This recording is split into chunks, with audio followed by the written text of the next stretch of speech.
Hello मेरे प्यारे दोस्तों, कैसे हो आप सब। आशा करती हूँ आप सब स्वस्थ होंगे, मस्त होंगे। मैं भी एकदम मस्त हूँ। आज हम करेंगे सरस्वती पांडे, गोविंद पांडे की बुक का 5th पार्ट हमारा है, इस वीडियो में रहेगा। इससे पहले हम 4th पार्ट में जो सिलेबस है वो कर चुके हैं।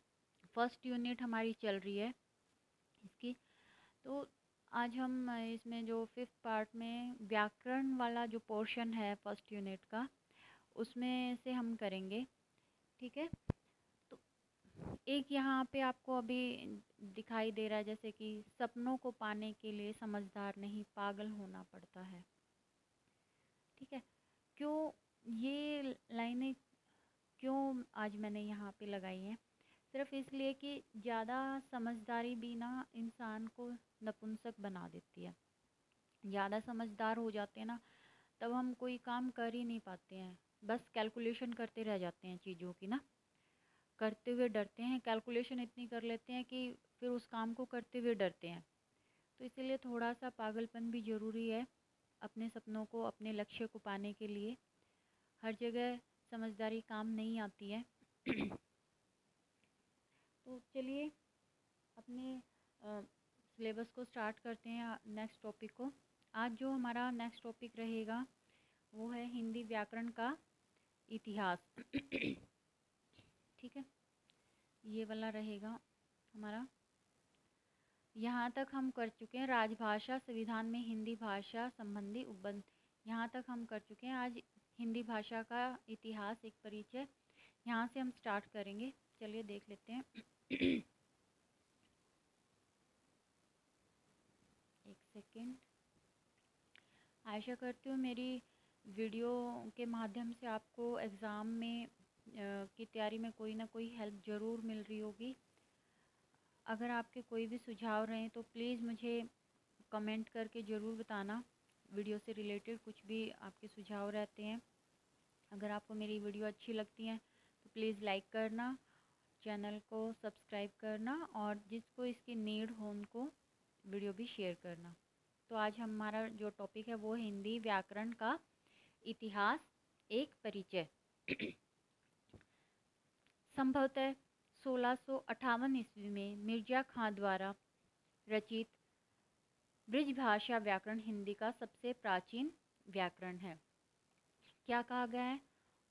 1658 ईस्वी में मिर्जा खां द्वारा रचित कौन सा? ब्रिजभाषा व्याकरण हिंदी का सबसे प्राचीन व्याकरण है। इम्पोर्टेंट क्वेश्चन है ये, आप नोट कर लेना प्लीज़ इसको। मैं इसको थोड़ा सा और बड़ा कर लेती हूँ, सॉरी। ठीक है। खड़ी बोली का प्रथम व्याकरण सन 1715 ईस्वी के आसपास बोलचाल की भाषा को आधार बनाकर डच ईस्ट इंडिया कंपनी के कर्मचारी जोहान्स जोशुआ कैटलर ने लिखा था। तो खड़ी बोली का जो हमारा प्रथम व्याकरण है वो कब लिखा गया था? 1715 ईस्वी के आसपास बोलचाल की भाषा को आधार बनाकर। किसने लिखा था? ईस्ट इंडिया के जो ईस्ट इंडिया कंपनी के कर्मचारी थे, जोहान्स जोशुआ कैटलर, उन्होंने इसको लिखा था। सॉरी। जो ये वन लाइनर क्वेश्चन मैं आपको बोलती रहती हूँ ना, ये बिल्कुल वैसे ही हैं। इनमें से आपको नोट्स तो बनाने, हैंड रिटन नोट्स के बिना आपका काम नहीं चलने वाला है। वीडियो सुनने का काम आप जब बिज़ी हो अपने घर के काम में, बाहर ट्रैवल कर रहे हो, उस टाइम पे आप इसको रिवीजन के तरीके से कर सकते हो, वीडियो से जो आपको सीखना है, समझना है। लेकिन हैंड रिटन नोट ज़रूर बनाने हैं। हैंड रिटन नोट के बिना आपकी जो एक परफेक्ट तैयारी जो बोलते हैं एग्ज़ाम के लिए, वो नहीं हो पाएगी। नेक्स्ट देखते हैं। नेक्स्ट है जॉर्ज गियर्सन तथा सुनीति चटर्जी के अनुसार हिंदी का प्रथम व्याकरण जॉन गिलक्राइस्ट द्वारा रचित हिंदुस्तानी ग्रामर 1790 ईस्वी है। अब इसको दोबारा से मैं एक बार बता देती हूँ आपको। जॉर्ज गियर्सन, सुनीति कुमार चटर्जी, इन दोनों के अनुसार हिंदी का प्रथम व्याकरण कौन सा है? हिंदुस्तानी ग्रामर। किसके द्वारा रचित है? जॉन गिलक्राइस्ट द्वारा रचित था। और कब रचा गया था? 1790 ईस्वी में। ठीक है, नेक्स्ट क्वेश्चन, नेक्स्ट पॉइंट देख लेते हैं इसमें। हिंदुस्तानी ग्रामर अंग्रेजी पत्ती पर लिखा हिंदी का प्रथम व्याकरण है। अब पूछ लेते हैं कि हिंदी का प्रथम व्याकरण जो अंग्रेजी पत्ती में लिखा गया है वह कौन सा है? हिंदुस्तानी ग्रामर। कौन सा है? हिंदुस्तानी ग्रामर अंग्रेजी पत्ती पर लिखा हिंदी का प्रथम व्याकरण है। नेक्स्ट पॉइंट, हिंदी व्याकरण से संबंधित कुछ प्रमुख रचनाएं निम्नलिखित हैं। अब रचनाएं देख लेते हैं हिंदी ग्रामर व्याकरण पर जो लिखी गई हैं। फर्स्ट है George Fergusson's a dictionary of the Hindustani language, ये इनका लिखा हुआ है। सेकंड है जॉन बर्थनिक गिलक्राइस्ट, इन्होंने दो बुक लिखी हुई हैं हिंदी व्याकरण पे। एक है a grammar of the Hindustani language और द ओरिएंटल लिंग्विस्टिक। ठीक है, नेक्स्ट है थर्ड है S.H. Kellogg a grammar of the Hindi language 1875 ईस्वी। ये चार्ट आपको कंप्लीट अच्छे से करना है, यहाँ से कोई एक क्वेश्चन जरूर बन सकता है। ठीक है, फोर्थ है ई ग्रीव्स हिंदुस्तानी हिंदी व्याकरण। ई ग्रीव्स ने कौन सी लिखी है? आधुनिक हिंदी व्याकरण। फिफ्थ है हेडले ने कौन सी लिखी हुई है? Short grammar of the Moors language 1789 ईस्वी में। सिक्स्थ है लल्लूलाल ने कौन सी लिखी है? हिंदी कवायद। नेक्स्ट है श्रीलाल ने कौन सी लिखी है? भाषा चंद्रोदय 1853 ईस्वी में। राम जतन, इन्होंने लिखी है भाषा तत्वबोधिनी 1858 ईस्वी में। फिर नेक्स्ट है नवीन चंद्र राय नवीन चंद्रोदय 1869 ईस्वी में। राजा शिव प्रसाद सितारे हिंदी व्याकरण 1870 ईस्वी में। पंडित हरि गोपाल भाषा तत्व दीपिका। नेक्स्ट है पादरी एथेरियन रिंगटन भाषा भास्कर। केशव राम भट्ट हिंदी व्याकरण। ठाकुर रामचरण सिंह भाषा प्रभाकर। रामावतार शर्मा हिंदी व्याकरण। विश्वेश्वर दत्त शर्मा भाषा तत्व प्रकाश। राम दहीन मिश्र प्रवेशिका हिंदी व्याकरण। नेक्स्ट है गोविंद नारायण मिश्र विभक्ति विचार। अंबिका प्रसाद वाजपेयी हिंदी कौमुदी। कामता प्रसाद गुरु हिंदी व्याकरण। किशोरी दास वाजपेयी की तीन हैं, कौन कौन सी हैं? ब्रजभाषा का व्याकरण 1943 ईस्वी में। राष्ट्रभाषा का प्रथम व्याकरण 1949 ईस्वी में। हिंदी शब्दानुशासन 1957 ईस्वी में। किशोरी दास वाजपेयी की कितनी हैं व्याकरण पे लिखी गई बुक? तीन हैं, कौन कौन सी हैं? फर्स्ट है ब्रज भाषा का व्याकरण 1943 ईस्वी में। सेकंड है राजभाषा का प्रथम व्याकरण 1949 ईस्वी में। और जो थर्ड है वो है हिंदी शब्दानुशासन 1957 ईस्वी में। नेक्स्ट है डॉक्टर धीरेन्द्र वर्मा ब्रजभाषा व्याकरण। ठीक है, ये हमारे 22 हैं जिन्होंने लिखे। मैं इसको शॉर्ट कर देती हूँ, आप इसका एक स्क्रीनशॉट ले सकते हैं चाहो तो। आई थिंक ये आ गए हैं। आप इतना एक सेकेंड, यहाँ से आप इसका स्क्रीनशॉट ले लीजिए। ठीक है, नेक्स्ट करते हैं।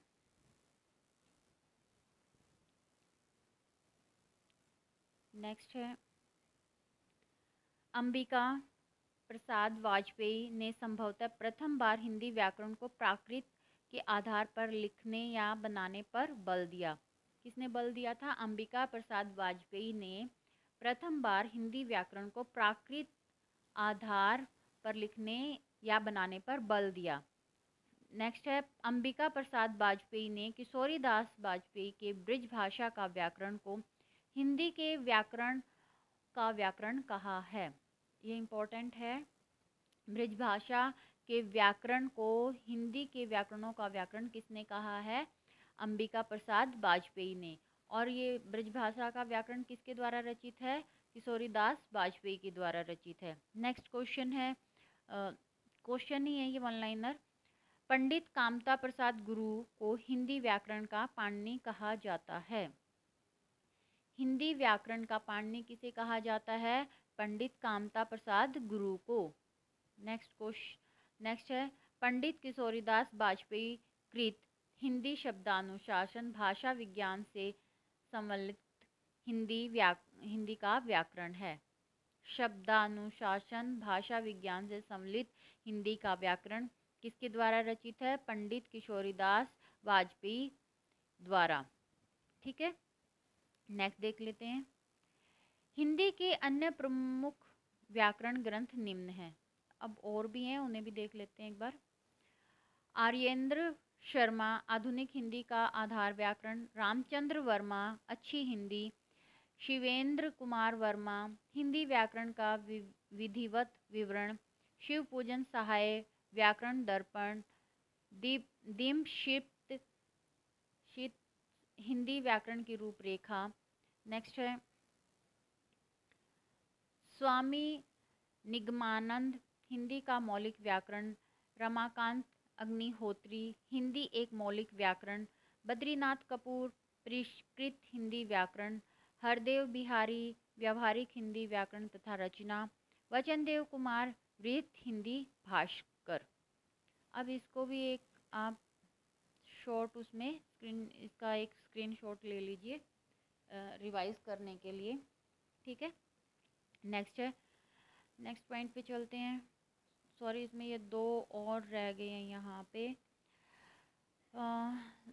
11वें नंबर पे है, वासुदेव नंदन प्रसाद आधुनिक हिंदी व्याकरण और रचना। 12th है, हजारी प्रसाद द्विवेदी हिंदी भाषा का वृहत ऐतिहासिक व्याकरण। इसको ऐसे करके ले लीजिए प्लीज़ आप ना, अब आ जाएंगे ना। अब नेक्स्ट ले लेते हैं। नेक्स्ट स्टार्ट हो रहा है हमारा मानक वस्तुनिष्ठ हिंदी व्याकरण। मानक वस्तुनिष्ठ हिंदी व्याकरण नेक्स्ट टॉपिक है, यूनिट फर्स्ट है। अब इसमें देख लेते हैं क्या है। ध्वनि के लिखित रूप को वर्ण या अक्षर कहते हैं। वर्ण या अक्षर किसे कहते हैं? ध्वनि के लिखित रूप को। नेक्स्ट है, हिंदी में स्वर वर्णों की संख्या 11, व्यंजन वर्णों की संख्या 33 स्वीकार किया जाता है। स्वर कितने हैं? 11 हैं।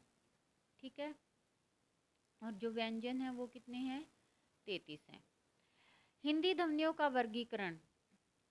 हिंदी वर्णमाला में कुल 52 ध्वनियाँ हैं। कितनी ध्वनियाँ हैं? 52 हैं। वस्तुतः वर्णमाला में ध्वनियों की संख्या को लेकर काफ़ी विवाद रहा है। कामता प्रसाद गुरु ने 43 माना है। कामता प्रसाद गुरु ने कितनी माना है? हिंदी वर्णमाला में जो ध्वनियाँ कितनी माननी है? कामता प्रसाद गुरु ने 43। ठीक है, अब देख लेते हैं नीचे मानक हिंदी वर्णमाला। वर्णमाला देख लेते हैं एक बार हम अपनी। स्वर हैं ए आ ई उ ऊ री ए ऐ ओ औ।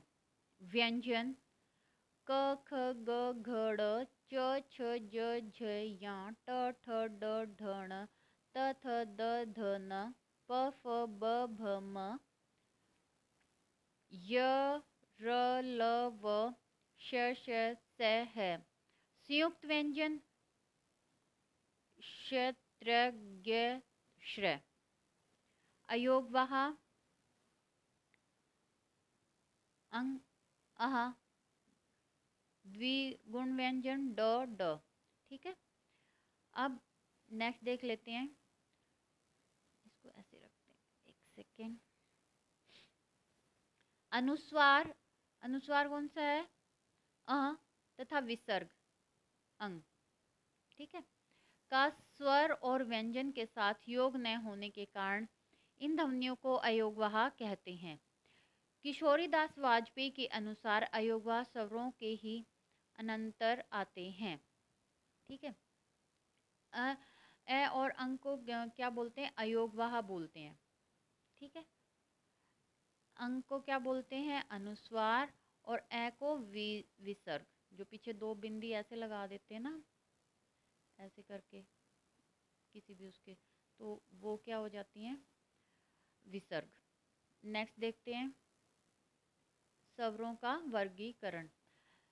उच्चारण स्थान, मात्रा, जीभ की स्थिति, मुख विवर, होस्ट की स्थिति आदि के आधार पर स्वरों का निम्न ढंग से वर्गीकरण किया जा सकता है। अब पहले स्वरों का देख लेते हैं।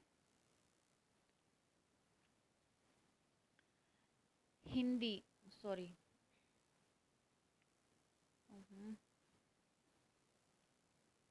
यहाँ ऐसे कर लेते हैं इसको। स्वर, फिर उच्चारण स्थान कौन सा है, फिर मात्रा कौन सी रहेगी उसकी, फिर जीभ की स्थिति क्या रहेगी, मुख्य विवर क्या रहेगा, और ओष्ठ की स्थिति क्या रहेगी, ठीक है। ये हम इसमें देख लेते हैं। फर्स्ट है हमारा ए।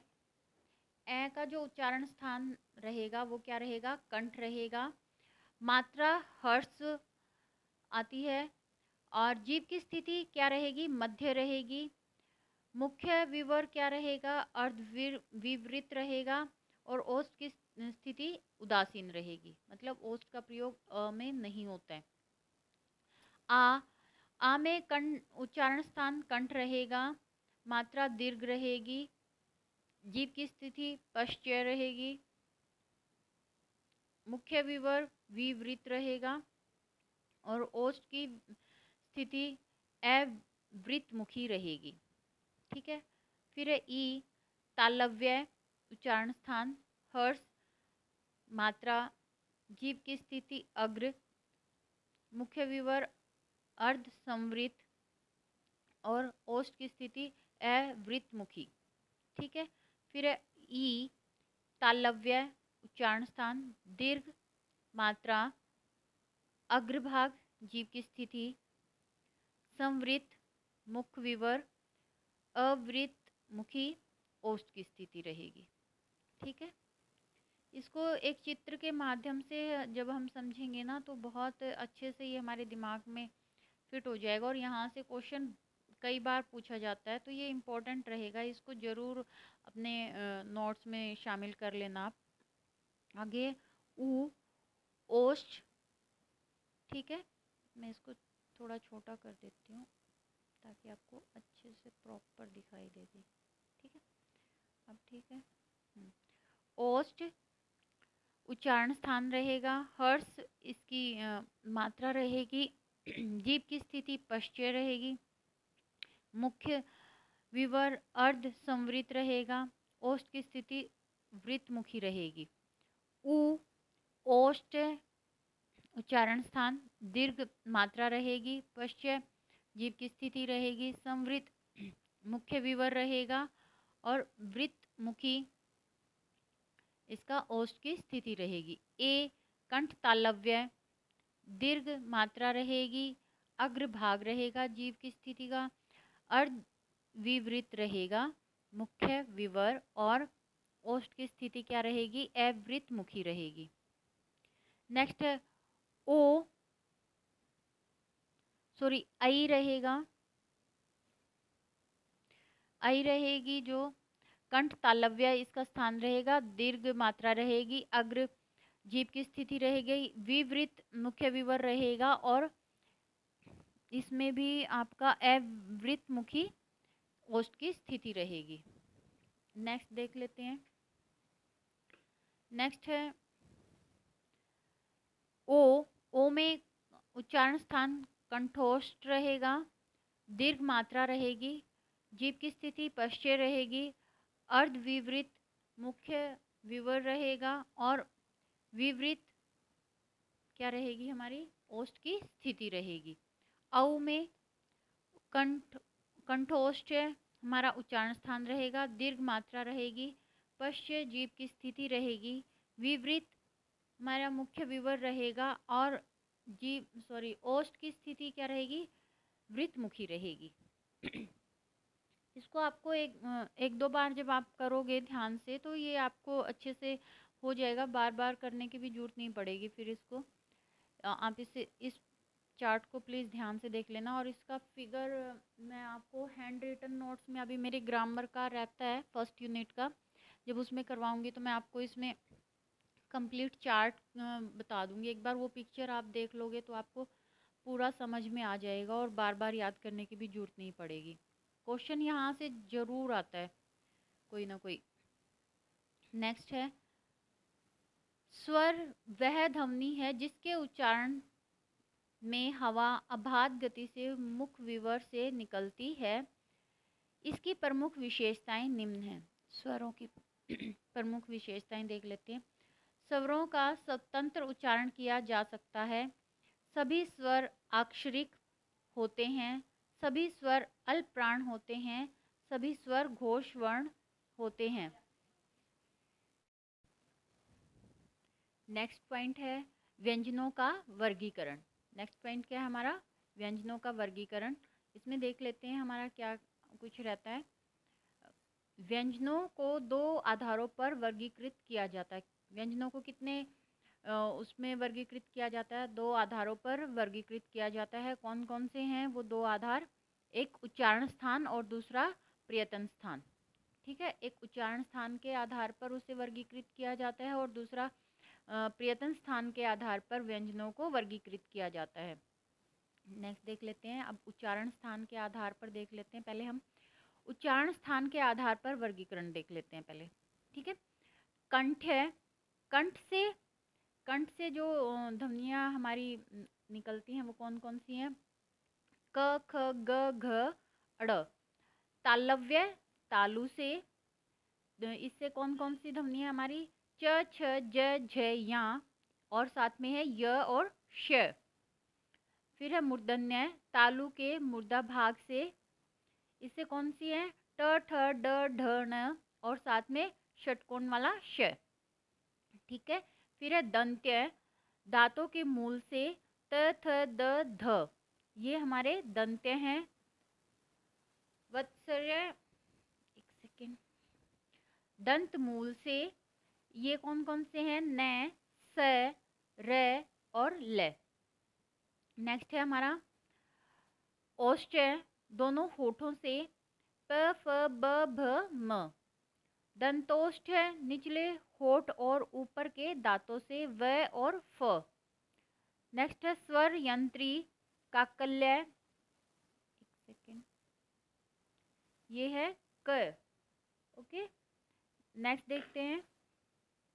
ये सारी जो टेबल आप को दिखाई दे रही है, आप इसका स्क्रीनशॉट ले सकते हैं। ये आपको जरूर याद करने, ये आपके पीजीटी, टीजीटी या फिर नेट जेआरएफ का भी जो सिलेबस रहता है उसमें भी हैं। तो यहाँ से क्वेश्चन कई बार पूछ लेते हैं कि इनमें से ऑप्शन में अलग अलग दे दिया आपको व्यंजन और पूछ लिया कि इसमें से कंठ ध्वनि कौन सी है जो कंठ से निकलती है, या तालव्य वाला तालव्य से किसका संबंध है इनमें से। तो इस तरीके से क्वेश्चन आ जाते हैं, तो आप इसको ध्यान से कर लेना प्लीज। नेक्स्ट है प्रयत्न के आधार पर। अब प्रयत्न के आधार पर वर्गीकरण देख लेते हैं। प्रयत्न के आधार पर किया गया विभाजन भी दो ढंग का होता है। अब प्रयत्न का भी दो तरीके से रहता है, एक अभ्यंतर प्रयत्न और एक बाह्य प्रयत्न। अब इसको अलग अलग देख लेते हैं हम, अभ्यंतर और बाह्य।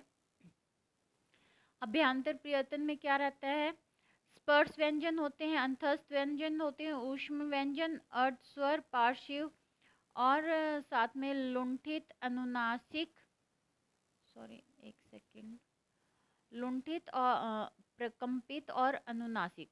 ठीक है, अब इनको देख लेते हैं किसमें कौन कौन से हैं हमारे। ये प्रयत्न स्वर हैं, इसको थोड़ा छोटा कर देती हूँ ताकि सारे उसमें स्क्रीन पे आपको दिखाई दे जाएं। ठीक है, अब करते हैं स्टार्ट। स्पर्श व्यंजन कौन कौन से हैं? कै वर्ग, च वर्ग, ट वर्ग, त वर्ग और पै वर्ग। कै वर्ग हमारा क ख ग घ अड़, अड़ पे फिनिश होता है कै वर्ग। ख वर्ग च छ ज झ या। ट वर्ग ट ठ ड ढ न। त वर्ग त थ द ध न। पै वर्ग प फ ब भ म। ठीक है, ये स्पर्श व्यंजन है हमारे सारे के सारे। फिर है अंतस्थ व्यंजन। अंतस्थ व्यंजन में कौन कौन से आते हैं? य र ल व। ठीक है, उसके बाद आता है ऊष्म व्यंजन। ऊष्म व्यंजन में कौन से आते हैं? श, स, स, है। अर्ध स्वर कौन कौन से हैं? य और व। पार्श्व ल। लुंठित या प्रिकम्पित स्वर कौन, सॉरी व्यंजन कौन सा है? र। और आगे है अनुनासिक। अनुनासिक में कौन सा है हमारा? ड, या, अण, न और मैं, ये हमारे अनुनासिक हैं। बाह्य प्रयतन से अब देख लेते हैं कौन कौन से हैं। बाह्य प्रयतन घोष, अघोष, महाप्राण, अल्पप्राण। ठीक है, घोष प्रत्येक वर्ग का प्रथम व द्वितीय वर्ण क्या होता है? घोष होता है। प्रथम जैसे क वर्ग में प्रथम और द्वितीय क और ख। ठीक है, ये हमारे क्या हैं? घोष हैं। ऐसे ही च वर्ग में च और छ हमारे घोष हो जाएंगे। इसी तरीके से हमारे चलेंगे। फिर है उसके बाद आता है अघोष। अघोष में क्या रहता है हमारा? अघोष में हो जाएगा, एक सेकेंड मैं इसको डिलीट कर देती हूँ। अघोष में तृतीय, चतुर्थ व पंचम वर्ण। तो तृतीय, चतुर्थ और पंचम वर्ण कौन से हो गए हमारे? अगर हम कै वर्ग में देखें तो कै वर्ग में तृतीय पे आता है ग, फिर आता है घ और फिर आता है अड़। ठीक है, यही आते हैं ना। इसी तरीके से च वर्ग में थर्ड पे जो रहता है वो ज, फिर आता है झ, फिर आता है या। ओके, इसी तरीके से ये जो तृतीय, चतुर्थ व पंचम वर्ण हमारे क्या हो जाएंगे? अघोष हो जाएंगे। फिर है महाप्राण। महाप्राण क्या रहता है? प्रत्येक वर्ग का, सॉरी, प्रत्येक वर्ग का द्वितीय व चतुर्थ वर्ण क्या है? महाप्राण है। अब द्वितीय और चतुर्थ वर्ण देख लेते हैं, एक सेकंड। महाप्राण के लिए द्वितीय वर्ग, कै वर्ग में द्वितीय कौन सा हो जाएगा? ख। और चतुर्थ वर्ग कौन सा हो जाएगा हमारा? घ। ये क्या है? महाप्राण है। अल्पप्राण प्रत्येक वर्ग का प्रथम, तृतीय व पंचम। तो कै वर्ग का ही हम उदाहरण ले लेते हैं। तो इसमें प्रथम कै हो गया, फिर तृतीय है ग हो जाएगा और पंचम अड़ हो जाएगा।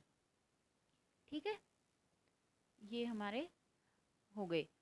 इसी तरीके से हमें ये सारे के सारे करने हैं। इनका मैं जो आपको हैंड रिटन नोट्स रहेंगे उसमें आपको ये ज़्यादा अच्छे से समझ में आ जाएंगे। इनको जब एक प्रॉपर टेबल में या ग्राफ बना के इसको समझेंगे तो उसमें ज़्यादा अच्छे से हमें समझ आता है और वो माइंड में सेट हो जाती हैं चीज़ें ना, कि कहाँ पे कौन सा आ रहा है। नहीं तो हम पजल हो जाते हैं, घोष घोष में पजल हो जाएंगे, महाप्राण अल्पप्राण में पजल हो जाते हैं। अगर सिर्फ ऐसे इसको रीड करके छोड़ देंगे तो ये याद नहीं रहेंगे। इसको हमें डायग्राम के थ्रू इसको याद करना है, तभी ये हमें अच्छे से याद होंगे। आज की वीडियो में हम इतना ही करेंगे। नेक्स्ट जो टॉपिक हमारा शब्द भेद, ये हम नेक्स्ट वीडियो में करेंगे। ठीक है, तो उम्मीद करती हूँ कि मेरी वीडियो से आपको कुछ ना कुछ हेल्प मिल रही होगी तैयारी करने में। अगर वीडियो अच्छी लगे तो प्लीज़ लाइक करना, वीडियो को शेयर करना जिनको इसकी ज़रूरत हो, और चैनल को सब्सक्राइब करना। फिर मिलते हैं, बाय, टेक केयर।